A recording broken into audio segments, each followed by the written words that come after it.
Here's the thing, hedgehogs are the very best in the world at being hedgehogs. That's the important thing.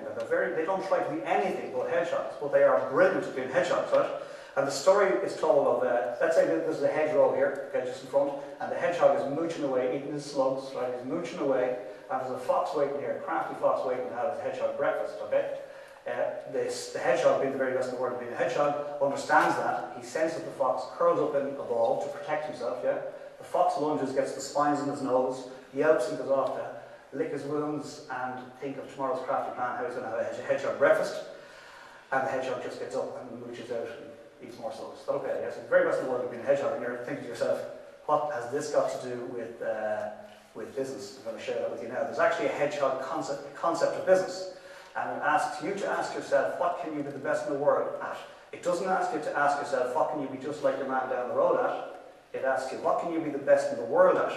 Okay? Because if you can't be the best in the world at it, well then you're just going to be another me too. Okay? So this is really challenging stuff. I recommend you should check that. If you died right now, would you have regret? If you died right now, would you regret that you didn't take much? Or if you were told you were going to die, would you write that book?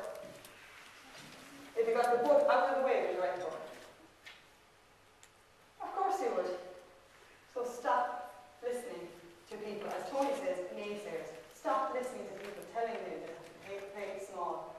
Whether it's when you were younger and a school teacher told you were stupid, you never amount to anything, whether you left school and you thought, well, you know, I left school so it means I'm stupid, or you started a business and it just went great success and then it went belly up. Maybe, I mean, I'm doing a book course and I have somebody on the book course that has a learning disability. No big deal. It's a learning disability. Get over it. We'll work around it. Do you think that there'll be people who want to listen to that person in that area? Now, that person could do two things. They could either say, I'm not going to write it because I'm not clever, or I'm going to write it for people that I know want to read it. What's the only difference between doing it or not doing it? I'm both. And I can't. Honestly ask yourselves right now, you wanted to achieve things, whatever they are, and you haven't up to now. How many people can relate to that? Hand up. Everyone. Practically everyone. I know there's anyone not going to hand up. How many can't relate to it?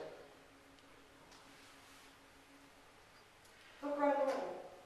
Every single person in this room and beyond wants to do stuff, and they're not. Just ask Thomas Edison. We know the story about Thomas Edison. He failed 1,000 times. What was his answer? I never failed. I just found 1,000 ways not to do it. Right? Those of you that are in sales, if you're in front of 1,000 people and they don't buy from you, you're doing something wrong.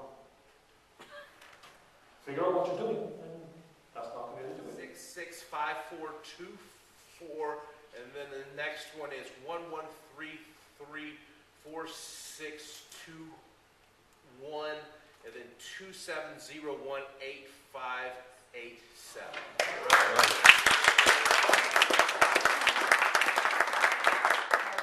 In any of your businesses, and you don't want to.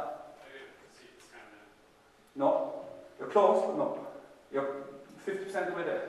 But it's not actually. Now, I didn't know it either, and we were spending at that stage, we were spending 50 grand a year advertising the exams. We were one of the examiner's biggest clients.